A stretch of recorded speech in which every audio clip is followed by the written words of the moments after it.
আসসালামু আলাইকুম। নয়াদিল্লি এবং কাবুলের যে সম্পর্ক, বিশেষত ভারতের সঙ্গে আফগানিস্তানের যে সম্পর্কের উন্নয়নে যুক্ত হয়ে গেল, সেটিকে অনেকে শত্রুর বন্ধু নীতির বাস্তব রূপ হিসেবে দেখছেন। অর্থাৎ পাকিস্তান এখন আফগানিস্তানের সঙ্গে বিরোধে জড়িয়েছে, তাই ভারত পাকিস্তানের প্রতিপক্ষ তালেবানের সঙ্গে ঘনিষ্ঠ হচ্ছে। ভারত এখনও আনুষ্ঠানিকভাবে তালেবান সরকারকে স্বীকৃতি না দিলেও সম্প্রতি দিল্লিতে আফগান পররাষ্ট্রমন্ত্রীকে সংযত কিন্তু উষ্ণ অভ্যর্থনা জানানো হয়। সাধারণত যখন কোনো দেশ আনুষ্ঠানিক সম্পর্ক গড়ে, তখন প্রকাশ্যে অনেক কূটনৈতিক ভাষা বা সৌজন্যমূলক ভান ব্যবহার করে, যাতে অন্য দেশগুলোর প্রতিক্রিয়া নিয়ন্ত্রণে থাকে। কিন্তু ভারত আফগানিস্তান দুই পক্ষের প্রকাশ্য বক্তব্যের সূক্ষ্ম কোনো কূটনৈতিকতার ভান দেখা যায়নি। এটি ইসলামাবাদকে ক্ষুব্ধ করে এবং ঘটনার পরপরই আফগানের সীমান্তে পাকিস্তান সামরিক অভিযান শুরু হয়। এটিকে অনেকেই দিল্লির ঘটনাবলীর প্রতিক্রিয়া হিসাবে দেখছেন। কিন্তু এই চুক্তি কেবল কূটনৈতিক দিক থেকে নয়, সময়ের দিক থেকেও তাৎপর্যপূর্ণ বলে মনে হচ্ছে। কারণ চুক্তিটি এমন এক সময় হলো যখন ভারতের দক্ষিণপন্থী হিন্দুত্ববাদী সংগঠন RSSের শতবর্ষ উদযাপন করা হচ্ছে। মার্ক্সবাদীরা এক সময় এ ধরনের মানসিক সখ্যকে তমসাচ্ছন্ন ঐক্য বলতেন। এই ধারণা এখন তালেবান ও RSSের মতো দুটি ধর্মীয় মৌলবাদী গোষ্ঠীর ক্ষেত্রে অদ্ভুতভাবে প্রযোজ্য বলে বিশেষজ্ঞরা মনে করছেন। পেছনে ফিরে দেখলে মনে হয় তালেবান RSS সখ্য আসলে তেমন আশ্চর্য কিছু নয়। ইতিহাস দেখা যায় ভারত পাকিস্তানের সবচেয়ে ঘনিষ্ঠ সম্পর্ক গড়ে উঠেছিল যখন পাকিস্তান ছিল সামরিক শাসক জিয়াউল হকের হাতে। জিয়াউল হক ওই সময় তার দেশকে বিতর্কিত ইসলামিক আইন ও অধ্যাদেশের মাধ্যমে এক অন্ধকার যুগে ঠেলে দিয়েছিলেন। আর জিয়াউল হকের সেই গণতন্ত্র হত্যাকে যিনি নৈতিক বৈধতা দিয়েছিলেন, তিনি হলেন ভারতের সেই সময়কার পররাষ্ট্রমন্ত্রী ও RSSের আজীবন সদস্য অটল বিহারী বাজপেয়ী, যিনি পরবর্তীতে ভারতের প্রধানমন্ত্রী হয়েছিলেন। ইন্দিরা গান্ধী জরুরি অবস্থা জারি করে গণতন্ত্র স্থগিত করার পর তাকে সরাসরি ক্ষমতায় আসেন প্রধানমন্ত্রী মোরারজি দেশাই সরকার। 1978 সালে মোরারজি দেশাই সরকারের পররাষ্ট্রমন্ত্রী হিসেবে বাজপেয়ী যখন পাকিস্তান সফরে যান, তখন তিনি প্রকাশ্যে জিয়াউল হক ও তার জনতা পার্টির বন্ধুত্বের প্রশংসা করেছিলেন। ওই জনতা পার্টি একটি বড় অংশ ছিল RSSের। মজার ব্যাপার হলো, বিশ্বের বিভিন্ন নেতা যেখানে জিয়াউলের কাছে আবেদন করেছিলেন যেন জুলফিকার আলী ভুট্টোকে মৃত্যুদণ্ড মওকুফ করা হয়, সেখানে বাজপেয়ী সেই প্রসঙ্গ সম্পূর্ণ এড়িয়ে গিয়েছিলেন। এই সময় ক্ষমতাচ্যুত নির্বাচনে পরাজিত কংগ্রেস নেত্রী ইন্দিরা গান্ধীও ভুট্টোর প্রাণভিক্ষা চেয়ে আবেদন করেছিলেন। শেষ পর্যন্ত জিয়াউল হক মোরারজি দেশাইকে পাকিস্তানের সর্বোচ্চ বেসামরিক পুরস্কার দিয়েছিলেন। এটি ছিল ভারত পাকিস্তান সম্পর্কের ইতিহাসে এক ব্যতিক্রমী মুহূর্ত। পরবর্তীকালে কোনো ভারতীয় সরকার সেই রকম সৌহার্দ্য দেখাতে পারেনি। আরেক প্রসঙ্গে যাওয়া যাক। বিদেশি নেতাদের সঙ্গে সম্পর্ক গড়ে তোলার 10 বছর ব্যাপী উদ্যোগ মোদির এক সফর বিশেষভাবে চোখে পড়েছিল। সেটি ছিল তার উজবেকিস্তান সফর। সেখানে তিনি উজবেক নেতাদের সঙ্গে হাসিমুখে মেলামেশা করেছেন। এটিকে এক ধরনের ঐতিহাসিক বিদ্রুপ হিসেবে ধরা হয়, কারণ সেদিন যে উজবেকিস্তান গিয়েছিলেন মোদি হাসিমুখে, সেটি উজবেকিস্তান তৈমুর লং ও জহিরুদ্দিন বাবর জাতীয় বীর হিসেবে পূজিত হন। অথচ ভারতের এই দুই ঐতিহাসিক চরিত্রকে হিন্দুত্ববাদীরা আক্রমণকারী ও অসভ্য মুসলমান হিসেবে গালি দেয়।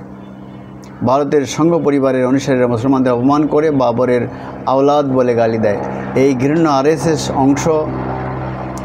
RSS অংশ পশতু তালেবান উভয়ই যেন একমত, কারণ দুই পক্ষই বাবর ও মোগলদের প্রতি শত্রুতাপূর্ণ মনোভাব পোষণ করে। তালেবান পররাষ্ট্রমন্ত্রী আমির খান মুক্তাদির দিল্লি সফরে তার সংবাদ সম্মেলনে নারী সাংবাদিকদের আমন্ত্রণ না জানানোর বিষয়টি নিয়ে অনেক আলোচনা হয়েছে। পরের সম্মেলনে অবশ্য তিনি সেই সিদ্ধান্ত পরিবর্তন করেন এবং বলা হয় তখন নারী সাংবাদিকের সংখ্যা পুরুষের চেয়ে বেশি ছিল। কিন্তু এরই মধ্যে অনেকের চোখ এড়িয়ে গেছে আরও একটি তীব্র বিদ্রোহ। সেটি হলো বিশ্বের সবচেয়ে জনবহুল গণতন্ত্র ভারতের প্রধানমন্ত্রী নরেন্দ্র মোদী তার ক্ষমতায় আসার পর থেকে কোনো সংবাদ সম্মেলন আয়োজন করেননি, না নারী সাংবাদিকের জন্য না পুরুষের জন্য। তবে এটা বলার মানে এ নয় যে তালেবানদের নারীদের প্রতি বর্বর আচরণকে হালকা করে দেখা উচিত। কাবুল একসময় দক্ষিণ এশিয়ার ফ্যাশন রাজধানী। সেখানে নারীরা ছিলেন আত্মবিশ্বাসী, আধুনিক ও সংস্কৃতিমনা। পাকিস্তান ও ভারতের মধ্যবর্তী নারীরা যখন পোশাকের বিধিনিষেধে জর্জরিত, তখনও কাবুলের মেয়েরা বিশ্ববিদ্যালয়ে যেতেন পেরিসীয় ডিজাইনারদের তৈরি স্কার্ট পরে। ভারতের সেতার শিল্পী ওস্তাদ বিলায়েত খান আফগান রাজা জহির শাহের দরবারে সেতার বাজাতেন। আবার আফগান সঙ্গীতজ্ঞ মোহাম্মদ সোরহাং ছিলেন ভারতীয় ঘরানার বিশ্বখ্যাত গায়ক। তিনি ফরাসি কবিতা ও ভারতীয় রাগ দুই ক্ষেত্রেই পারদর্শী ছিলেন। আজকের দিনে তালিবান নারীদের সঙ্গে যে ধরনের আচরণ করে, ভারত ও ধর্মীয় শুদ্ধতাবাদীরা নারীদের প্রতি প্রায় একই রকম মনোভাব পোষণ করে। ভারতের দারুল উলুম দেওবন্দ মাদ্রাসা এবং হিন্দুবাদীরা উভয়ই ভ্যালেন্টাইন ডে, মেয়েদের জিন্স পরা, মুঠোফোন ব্যবহার করা, ছেলেদের সঙ্গে মেলামেশা, এসব বিষয়ে বিরুদ্ধে একই সঙ্গে প্রচারণা চালাতে পারে। বাংলাদেশের জামাত ইসলামে বা চরমনায় বা এদেরও প্রায় অনুরূপ অবস্থা। আরএসএর প্রভাবশালী নেতা মাধব সদাশিব গোলওয়ারকর বিশ্বাস করতেন আধুনিকতা নারীদের বিপথে নিচ্ছে। দ্য ক্যারাভান পত্রিকা 2017 সালে মোদির 3 বছর পূর্তি উপলক্ষে আরএসএস নিয়ে একটি বিশদ প্রতিবেদন প্রকাশ করে। সেখানে গোলওয়ারকরের উদ্ধৃতি দেওয়া হয়, একজন সচ্চরিত্র নারী তার দেহ আড়াল করে রাখে। তিনি আরও আফসোস করেছিলেন যে আধুনিক নারীরা মনে করেন আধুনিকতা মানে শরীর যত বেশি প্রকাশ করা যায় তত ভালো। এরপর তিনি বলেছিলেন, কি অবনতি! তালেবান ও আরএসএস এই দুই পক্ষে নারীকে নিয়ন্ত্রণে প্রতীক পরিণত হয়েছে। তাদের মধ্যে পার্থক্য যতটুকু বাহ্যিক, অভ্যন্তরে তারা ততটাই অভিন্ন। তাই আজ যখন ভারত তালেবান শাসিত আফগানিস্তানের সঙ্গে সম্পর্ক দৃঢ় করছে, তখন সেটিকে শুধু কূটনৈতিক কৌশল হিসেবে দেখা ভুল হবে, বরং এটি এক অদ্ভুত আত্মীয়তা।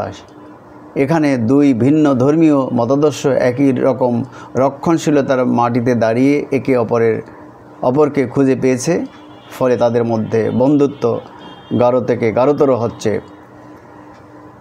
এই ডন পত্রিকার প্রতিনিধির প্রতিবেদন থেকে পাঠ করে শোনালাম আমি জহিরুল হক রানা, ডিবেটিভ রানা এবং নিউ বাংলা টিভির পক্ষ থেকে আপনাদের সকলকে স্বাগতম ও শুভেচ্ছা। আশা করি আপনারা আমার এই চ্যানেলটিকে সাবস্ক্রাইব করবেন এবং লাইক শেয়ার করবেন এবং নতুন ভিডিও তৈরির প্রেরণা দেবেন। আল্লাহ হাফেজ। আসসালামু আলাইকুম। সবাই ভালো থাকুন। আবার দেখা হবে কোনো নতুন এপিসোডে। ধন্যবাদ।